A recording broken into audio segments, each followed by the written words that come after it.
It is not enough in our handiwork to avoid the mistakes and omissions of the past. Our responsibility, as we see it, is rather to conduct an essay on civilization by seizing an opportunity to design, evolve, and carry into execution the means for a happy and gracious way of life.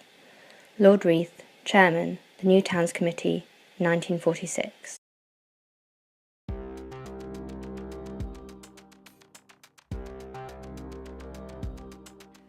In January 2017, current Prime Minister Theresa May announced the introduction of 40 new garden villages and 3 new garden towns into the UK. These new garden villages and new garden towns aim and expect to create a series of new communities with green spaces, good transport links and high-quality affordable homes to help tackle the country's housing crisis. This, as a standalone statement, sounds promising. Who wouldn't want to live in a neighbourhood with an abundance of green space, new communities, good transport links, and all at an affordable price? Conversely, why, if this statement is supposed to be so innovative and ambitious, does it all sound so eerily familiar? Professor Peter Roberts states in the foreword to Garden Cities to Sustainable Communities that building new towns is not a new idea, and we ignore the lessons of the past at our peril. In Lewis Silkin's impassioned New Town speech, Silkin states that he wishes to create self-contained communities with shops, schools, open spaces, great transport methods, and common recreational facilities. A statement from over 70 years ago that mirrors May's exact sentiments. The same such new towns are now described as concrete monstrosities and failed modern experiments. As we face the challenge of creating new and expanded settlements that provide additional housing in the form of garden villages and towns, learning from past experience has never been more important. In order to move forward, we must also look back, recognising and reconciling previous urban planning methods in a way that paves way for a radical new form of architecture that is inclusive of past, present and future residents' desires.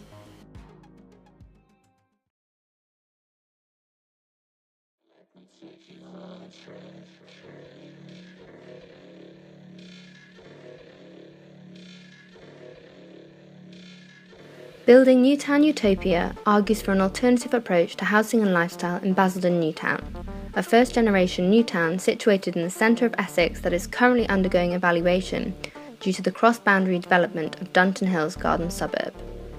It explores the unique and interesting cultural phenomena of both new towns and the wider phenomena of Essex suburbia, both historically and presently observed, whilst relating to a speculative design project which forms part of the wider scope of this thesis. The need for an alternative approach stems from 3 interrelated issues. Firstly, the introduction of new garden villages and towns leads to a much-needed re-evaluation of new towns in respect to the ideologies that were created. Secondly, the derogatory images of Basildon New Town and Essex that, until recently, meant that it remained the only county with a commitment to central government to improve its public image, questions Essex standing in society.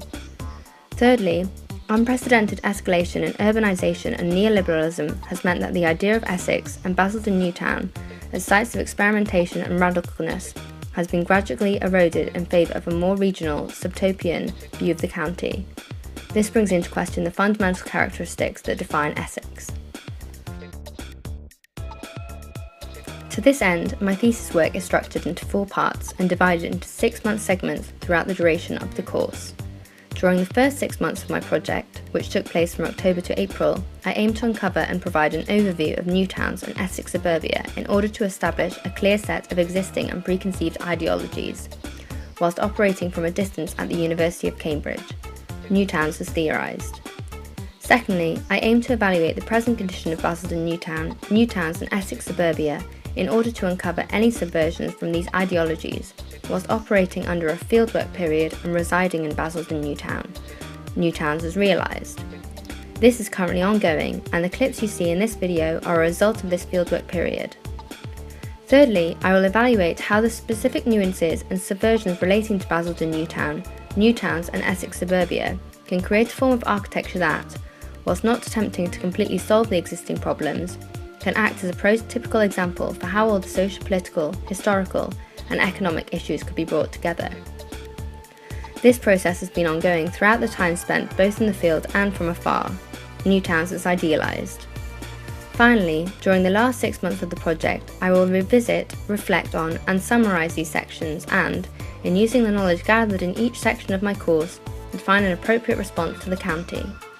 It is expected that the project will offer not only an alternative for Basildon New Town, but also for any UK town, suburb or city undergoing similar political, economic and social changes and challenges.